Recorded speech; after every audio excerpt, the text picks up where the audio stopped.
तो आज हम क्लास 8 का मैथ का फर्स्ट चैप्टर डिस्कस करने जा रहे हैं। चैप्टर का नाम है रेशनल नंबर। तो वन बाय वन सारी चीज़ें डिस्कस करने जा रहे हैं। तो पहले लेसन में आपको इतनी चीज़ें पढ़नी है, तो आइए वन बाय वन डिस्कस करते हैं। तो सबसे पहला है आपका rational number. What is rational number? तो डेफिनेशन इसकी कुछ इस तरीके से कि any number which can be written in the form of p by q where p and q belongs to integer and q does not equal to 0। अगर ऐसा है तो इसको रेशनल नंबर कहेंगे। अब इसका हिंदी मीनिंग क्या हुआ?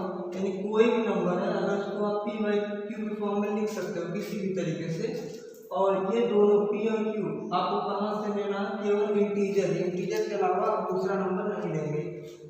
और q यानी डिनोमिनेटर में जो आपका q है ये आपका जीरो नहीं होना चाहिए। p जीरो हो सकता है बट q को आपको जीरो नहीं रखना है। अगर ऐसा है तो उसको रेशनल नंबर कहते हैं। लाइक 1/2 तो इसमें आप देख रहे हैं कि p by q के फॉर्म में ऑलरेडी लिखा हुआ है, तो ये आपका रेशनल नंबर हो जाएगा। इसके बाद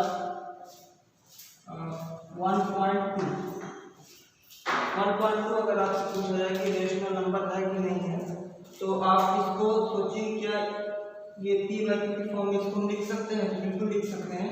1.2 इसको लिख सकते हैं 12/10। 1 प्लेस पे डेसिमल है तो नीचे एक जीरो बना सकते हैं। 12/10 p by q के फॉर्म में हो गया। ये भी इंटीजर है, ये भी इंटीजर है, तो ये आपका रेशनल नंबर हो जाएगा। सिमिलरली अब कुछ और एग्जांपल जैसे -3 -2, तो क्या ये आपके रेशनल नंबर है? यस, ये भी रेशनल नंबर है। आप keep can be written in the form of p by q। -3 can be write as -3/1 and -2 can be written as -2/1। तो आप देख सकते हैं ये भी p by q हो गया, ये भी p by q हो गया, तो ये दोनों ही रेशनल नंबर आपके हैं। ये तो हो गया कौन कौन से रेशनल नंबर है। अब कौन रेशनल नंबर नहीं होते हैं? लाइक √2 √3, ये आपका रेशनल नंबर नहीं है, क्योंकि आप जानते हैं कि √2 आपका इंटीजर में नहीं आता है। तो इसको p by q के फॉर्म में तो लिख सकते हैं। p by q के फॉर्म में ये भी हो जाएगा, p by q के फॉर्म में ये भी हो जाएगा, लेकिन √2 क्योंकि इंटीजर नहीं है तो ये आपका रेशनल नंबर नहीं होगा। नेक्स्ट है positive and negative integer. Sorry, rational number होना चाहिए यहाँ पे।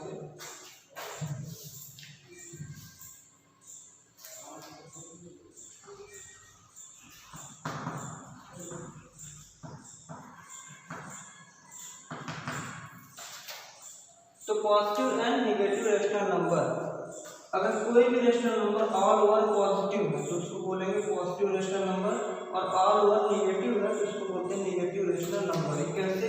ऑल ओवर का मतलब कि ऑल ओवर का साइन क्या आ रहा है? पॉजिटिव आ रहा है, नेगेटिव। लाइक 1/2, तो इसका जो न्यूमरेटर है इसका साइन भी प्लस है, डिनोमिनेटर का साइन भी प्लस है, तो ऑल ओवर प्लस ही होगा, बिकॉज प्लस इंटू प्लस या प्लस डिवाइडेड बाई प्लस, तो ये प्लस ही होता है। सेकेंड देखिए -1/-3 तो ऊपर का साइन भी निगेटिव है, नीचे का साइन भी निगेटिव है। निगेटिव मिलकर के पॉजिटिव हो जाएगा, या फिर निगेटिव आप कैंसिल कर सकते हैं, तो दोनों आपका ये पॉजिटिव हो गया 1/3। तो आप देख सकते हैं कि न्यूमरेटर में निगेटिव है, डिनोमिनेटर में निगेटिव है, बट ऑल ओवर इसका साइन पॉजिटिव आ रहा है, तो ये भी आपका पॉजिटिव रेशनल नंबर हो जाएगा। इसी तरीके से इसमें न्यूमरेटर नेगेटिव है, डिनोमिनेटर पॉजिटिव है, तो ऑल ओवर ये नेगेटिव हुआ, तो नेगेटिव रेशनल नंबर, और ये भी आपका नेगेटिव रेशनल नंबर। नेक्स्ट है standard form of rational number. Rational number को स्टैंडर्ड फॉर्म में कैसे लिखते हैं? स्टैंडर्ड फॉर्म का मतलब हुआ सिंप्लीफाइड फॉर्म। तो कोई भी रेशनल नंबर है उसको आप सिंप्लीफाइड फॉर्म में लिख दीजिए तो वो आपका स्टैंडर्ड फॉर्म हो जाएगा। लाइक 12/16, तो ये कोई रेशनल नंबर है p by q के फॉर्म में लिखा हुआ है, हमें इसको स्टैंडर्ड फॉर्म में लिखना है। स्टैंडर्ड फॉर्म यानी सिंप्लीफाइड फॉर्म, इसको आप सिंप्लीफाइड कर लीजिए। इसमें आप देख लीजिए 2 से दोनों नंबर आपके डिवाइड हो जाएंगे, 2 6 are 12 and 2 8 are 16। अभी तो इसको कैसे लिख सकते हैं? 6/8 अब ये और कैंसिल हो जाएगा 3/4। तो इसका सिंप्लीफाइड फॉर्म क्या हुआ आपका 3/4। तो ये हो गया इसका स्टैंडर्ड फॉर्म। तो कोई भी नंबर है आप उसको सिंप्लीफाइड फॉर्म में लिख दीजिए, तो वही आपको क्या हो जाएगा standard form of rational number. इसके बाद है equivalent form of rational number. ये क्या होता है, कोई भी रेशनल नंबर है तो हम उस रेशनल नंबर के equivalent infinite number of rational number लिख सकते हैं। तो वही है आपका equivalent form of rational number. इसका क्या मतलब होता है, लाइक 1/2 ये हमने कोई एक छोटा सा नंबर लिया हुआ है। अब इसके हम न्यूमरेटर और डिनोमिनेटर में अगर किसी भी नंबर से ऊपर नीचे मल्टीप्लाई कर देते हैं तो ऑल ओवर आपका जो फ्रैक्शन है वो तो चेंज होगा नहीं। तो मल्टीप्लाई करके देखते हैं, सपोज कि मैंने 2 से मल्टीप्लाई कर दिया, 2 से ऊपर भी और 2 से नीचे भी, 2 और 2 कैंसिल हो जाएगा, ऑल ओवर आपका रेशनल नंबर वही रहेगा। तो it can be written as 2 × 1 that is 2 and 2 × 2 it will become 4। तो 1/2 can also be written as 2/4। तो ये हो गया 1/2 आपका ओरिजिनल नंबर था, 2/4 इसी का इक्विवेलेंट एक और नंबर आ गया। आप और लिखना चाहते हैं तो आप इसमें किसी और नंबर से भी मल्टीप्लाई कर सकते हैं, लाइक 3 2 3 6 4 3 12। ये देखिए 6/12 एक नंबर और निकल कर के आ गया। तो यही आपका इक्विवेलेंट फॉर्म। तो कोई भी रेशनल नंबर है तो आप उसके इक्विवेलेंट कितने भी नंबर लिख सकते हैं।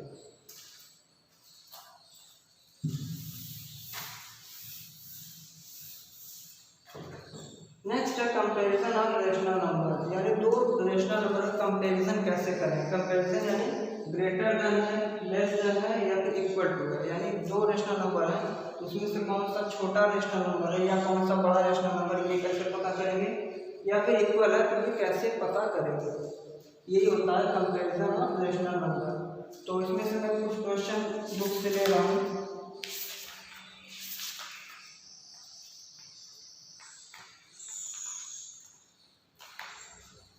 तो कैसे पता करेंगे, इसमें कौन सिंपल है। देखिए दो टाइप के क्वेश्चन होंगे, एक जिसमें डिनोमिनेटर सेम होगा और दूसरा रेशनल नंबर जिसमें डिनोमिनेटर सेम नहीं होगा। तो पहले डिनोमिनेटर सेम वाले में समझ लेंगे कैसे आप आइडेंटिफाई करेंगे।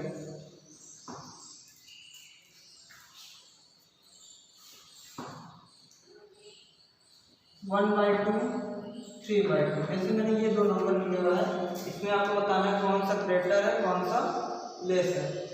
तो कैसे करेंगे, अगर डिनोमिनेटर सेम है तो आप न्यूमरेटर देख लीजिए, जो भी न्यूमरेटर बड़ा होगा वही नंबर आल ओवर बड़ा होगा। तो 1/2 एंड 3/2, तो 1 इज ग्रेटर देन और 3 इज ग्रेटर देन, तो 3 इज ग्रेटर देन 1। तो इसको आप कैसे लिख सकते हैं, 3/2 इज ग्रेटर देन 1/2। ये आपका हमने कंपैरिजन कर दिया। और एग्जांपल लेते हैं, जैसे 3/7 और एक और ले लेते हैं 5/7। अब इसमें आपको बताना है कौन सा ग्रेटर कौन सा स्मॉल। तो ये वाला आप देख सकते हैं, ये नंबर आपका क्या है 3 और 5, डिनोमिनेटर पहले ही सेम है और 3 और 5 में आपका 5 ग्रेटर है, तो 5 ग्रेटर है तो दिस इज ग्रेटर। ये तो हो गया टाइप फर्स्ट। टाइप सेकंड, जब आपका डिनोमिनेटर सेम ना हो, अलग हो, लाइक 1/3 1/5। अब इसमें हमको पता करना है कि कौन सा नंबर ग्रेटर है। तो अगर डिनोमिनेटर सेम नहीं है तो इसको डायरेक्ट नहीं पता करते हैं, पहले आप इसका एलसीएम पता करेंगे। यानी कि आप कर सकते हैं कि पहले आप दोनों के डिनोमिनेटर को सेम बनाएंगे, उसके बाद जैसे आपने इसको कंपैरिजन किया है वैसे इसका कंपैरिजन कर देंगे। तो सेम बनाने के लिए क्या करते हैं हम, इसका एलसीएम। तो 3 और 5 का एलसीएम कितना हो जाएगा, 3 और 5 का एलसीएम हो जाएगा आपका 15। 3 1 3,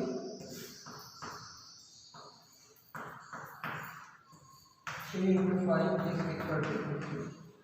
ये आ गया 15। तो यहाँ पे आप 15 नीचे लिख देंगे,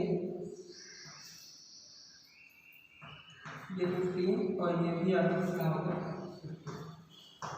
अब 3 की आप टेबल पढ़ेंगे 15, तो 3 5 15, 5 आया तो 5 का मल्टीप्लाई जो आता है उसका मल्टीप्लाई आप न्यूमरेटर में कर देंगे, ऊपर हो जाएगा 5 into 1 and 5 3s are 15, तो 3 into 1, इसको आप लिख सकते हैं 5/15 और इसको आप लिख सकते हैं 3/15। अब दोनों का डिनोमिनेटर सेम हो गया है, तो आप इसको कंपैरिजन करके बता दीजिए कौन सा ग्रेटर है कौन सा स्मॉल।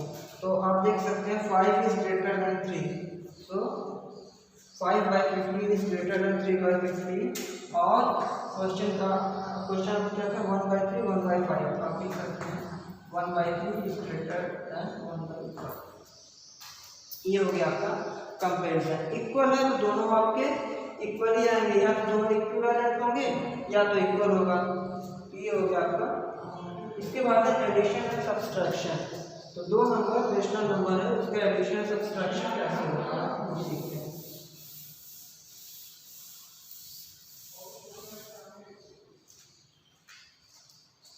तो एडिशन और सब्सट्रैक्शन में भी दो टाइप के क्वेश्चन आएंगे, एक जिसमें डिनोमिनेटर आपका सेम होगा और दूसरा क्वेश्चन जिसमें डिनोमिनेटर आपका अलग होगा। तो पहले सेम वाला देख लेते हैं कैसे आप एडिशन या सब्सट्रैक्शन करेंगे। सपोज कीजिए 4/5 माइनस 1/5, तो इसमें आप देख सकते हैं आपका क्या है, डिनोमिनेटर आपका सेम है, तो इसको अगर डिनोमिनेटर सेम है तो केवल आप न्यूमरेटर को प्लस या माइनस कर देंगे जो भी सिंबल लगा हुआ है, बाकी डिनोमिनेटर को आप सेम रखेंगे। यहाँ पे 5 आपका सेम हो गया, तो हो गया 4 और यहाँ पे -1, 4 - 1 = 3, ये हो गया आपका 3/5। ठीक है, अगर डिनोमिनेटर सेम है तो ये रूल अप्लाई करेंगे। अगर डिनोमिनेटर सेम नहीं है तब इसको कैसे आप सॉल्व करेंगे, तो मैं दूसरा क्वेश्चन देखता हूँ।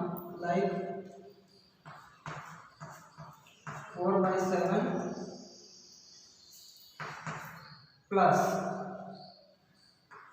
3/5, तो इसमें आप देख लीजिए डिनोमिनेटर आपका सेम नहीं है, तब कैसे करेंगे, तब सबसे पहले आप डिनोमिनेटर को सेम करेंगे। सेम करने के लिए क्या होगा, सेम करने के लिए आप दोनों नंबर्स का एलसीएम पता कर लेंगे, तो कितना हो जाएगा,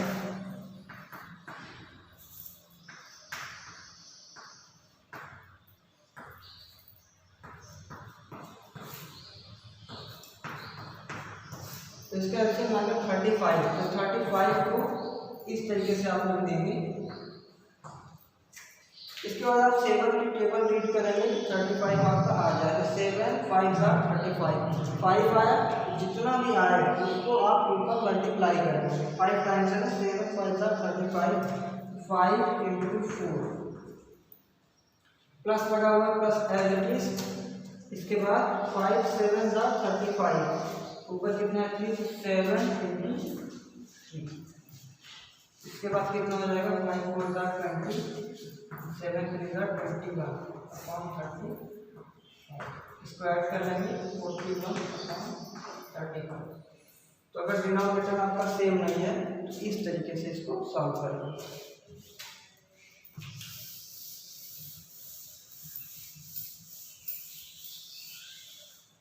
तो पहले लेसन में सारे टॉपिक कंप्लीट हो गए। इसके बाद इसमें ग्रुप से जितने भी क्वेश्चन दिए हैं आप उसको घर पे सॉल्व कीजिए, जो भी नहीं आएगा उसको चाहे आप कमेंट सेक्शन में डाल दीजिए या फिर व्हाट्सएप होगा उसमें आप डाल दीजिए, तो उसका आंसर हम 24 आवर्स में आपको दे देंगे।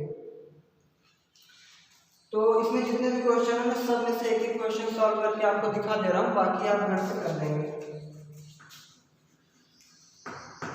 Question number 1, find 4 rational numbers equivalent to each of the following. तो कुछ रेशनल नंबर दिया हुआ है, आपको उसका इक्विवेलेंट रेशनल नंबर पता करना है। कितने 4 इक्विवेलेंट रेशनल नंबर आपको पता करना है। तो पहला है 11/15, तो इसके इक्विवेलेंट में 4 रेशनल नंबर आपको पता करना है। तो आप 4 अलग अलग नंबर से मल्टीप्लाई कर दीजिए। तो पहले मैं 2 से मल्टीप्लाई कर देता हूँ, तो 11/15, तो इसका एक इक्विवेलेंट हो जाएगा 11 × 2/15 × 2, ये हो जाएगा कितना 22/30। एक इक्विवेलेंट नंबर ये हो गया। दूसरा इक्विवेलेंट 11 × 3/15 × 3,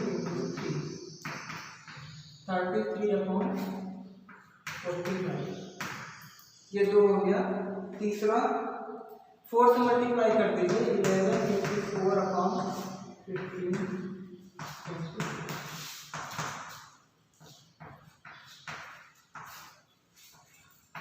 ये तीसरा हो गया।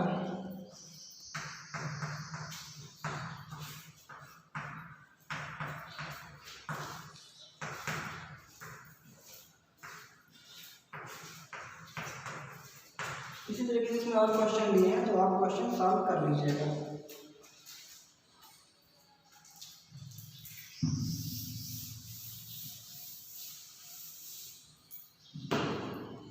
सेकंड क्वेश्चन है arrange the following in ascending order. तो कुछ इसमें नंबर्स दिए हैं आपको असेंडिंग ऑर्डर में, उसको question number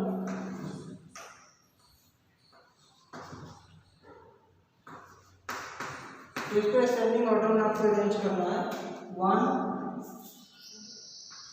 2y -3 -3y 4 5y -6 -7y।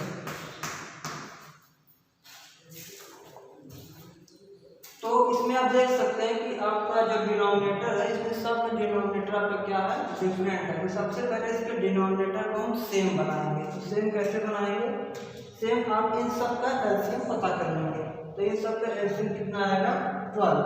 ठीक है, अगर आपको ऐसे नहीं आ रहा है तो आप इससे एलसीएम फाइंड कर सकते हैं। 3 4 6 12।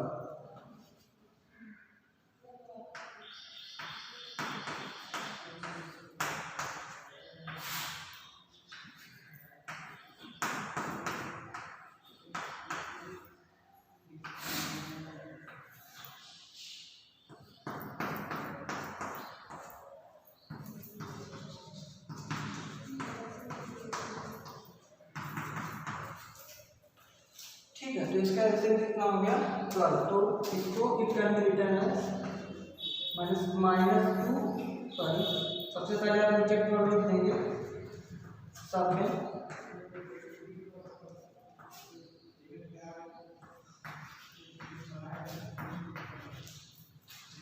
ठीक, फिर आप उसी तरीके से जैसे आप टेबल रीड करते हैं वैसे टेबल रीड करेंगे। तो 3 4 12, 4 टाइम्स है, तो 4 से ऊपर आप क्या कर देंगे, मल्टीप्लाई। तो 4 × 2 दैट इज 8। यहाँ पे माइनस लगा हुआ, माइनस लगा देंगे। उसके बाद 4 3 12, तो 3 × 3 दैट इज 9। इसके बाद 6 2 12, तो 2 × 5 दैट इज 10। अब ये माइनस नीचे लगा हुआ है, आप इसको ऊपर भी लगा सकते हैं। तो माइनस कितना हो गया, 10। 12 1 12 -7। ठीक है, इसके बाद अब आप देख लीजिए कि जो नंबर, क्योंकि इसमें असेंडिंग ऑर्डर में कहा हुआ है, तो जो नंबर सबसे छोटा है उसको पहले लिखेंगे, जो नंबर आपका बड़ा है उसको बाद में लिखेंगे। तो आपको इंटीजर आप पढ़ चुके हैं, तो आपको पता है कि निगेटिव में जो नंबर बड़ा दिखता है एक्चुअली वो नंबर छोटा होता है। तो -10 है, तो ये आपका क्या हो जाएगा, सबसे छोटा। ये हो जाएगा -10/12। सबसे पहले आपका ये आएगा। इसके बाद कौन सा आएगा, -10 के बाद आपका आएगा -9। इसके बाद -8। इसके बाद आएगा आपका -7। ठीक है, इसके बाद अब -10/12, इसके इक्विवेलेंट कौन सा नंबर था आपका, 5/-6। तो इसको लिख देंगे 5/-6।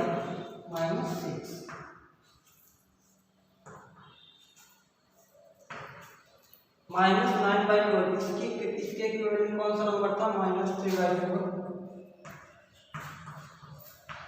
-8/12, 2/-3। -7/12, ये -7/12 भी था, उसका एज इट इज। ये हो गया आपका आंसर। इसके बाद थर्ड क्वेश्चन में सेम टाइप का क्वेश्चन है, बस आपको डिसेंडिंग ऑर्डर में लिखना है। यानी ये वाला नंबर पहले आएगा, उसके बाद ये, उसके बाद ये, फिर ये।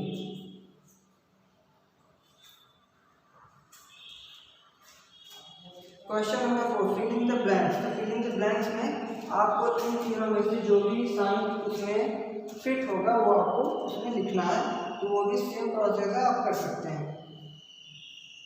इसके बाद नंबर लाइन को रिप्रेजेंट करना है, तो नंबर लाइन हम आपको नेक्स्ट चैप्टर में डिस्कस करेंगे। Which of two rational number is greater, यही आपको बताना है, लेस देन और ग्रेटर देन, ये सिंबल आप लगा लेंगे। Question number 8, which of the following pairs of equivalent rational number. तो आपको बताना है कि इसमें से कौन सा इक्विवेलेंट है, तो ये कैसे पता करेंगे, इसको देख लेते हैं। क्वेश्चन नंबर 8,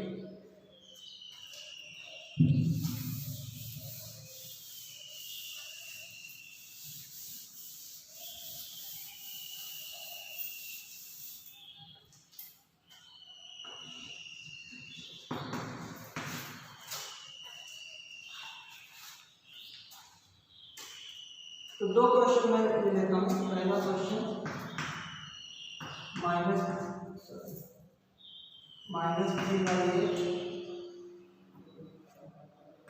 9/-24, एक क्वेश्चन ये है, और 1/4 3/। तो which of the following are pair of equivalent rational number. तो आपको बताना है इसमें से कौन से रेशनल नंबर का पेयर इक्विवेलेंट है। तो कैसे पता करेंगे, आप जो भी नंबर दिए हैं पहले उनको सिंप्लीफाइड फॉर्म में लिख दीजिए। सिंप्लीफाइड फॉर्म में लिखने के बाद अगर दोनों नंबर इक्वल आते हैं तो ये दोनों नंबर इक्विवेलेंट होंगे, अगर इक्वल नहीं आते हैं तो इक्विवेलेंट नहीं होगा। इसी तरीके से ये भी, तो पहले ये वाला पता करते हैं। तो इसको देखिए क्या है, किसी तरीके से कैंसिल होगा, 3 8 कहीं से कोई कॉमन फैक्टर नहीं मिल रहा, ये कैंसिल नहीं होगा, तो ये ऑलरेडी सिंप्लीफाइड फॉर्म में है ही। ये वाला देख लीजिए, तो इसमें 3 और 3 से 9 भी कैंसिल हो जाएगा, और 3 से 24 भी कैंसिल हो जाएगा। इसको आप कैंसिल कर दीजिए, it can be written as -3/8, और इसको आप 3 से कैंसिल कर दीजिए,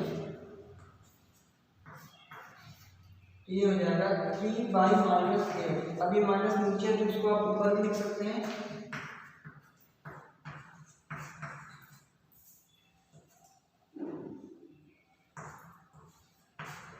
तो आप देख सकते हैं कि ये दोनों नंबर क्या आ गए, इक्वल। तो ये आप कैसे नंबर है, ये इक्विवेलेंट है। तो आप रिजल्ट लास्ट में लिख दीजिए, देयरफॉर -3/8 एंड 9/-24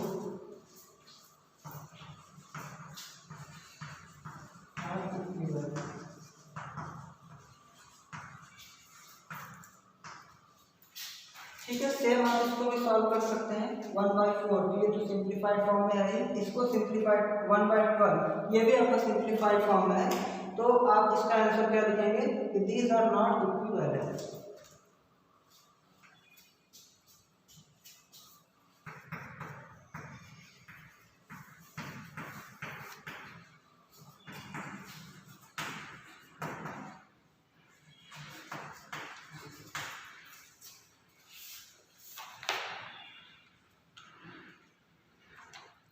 तो इस तरीके से पहले एक्सरसाइज आपकी कंप्लीट होती है। घर से आप बाकी क्वेश्चन सॉल्व करेंगे, जो भी नहीं आएगा उसे आप व्हाट्सएप कर सकते हैं, कमेंट सेक्शन में क्वेश्चन आप डाल दीजिए।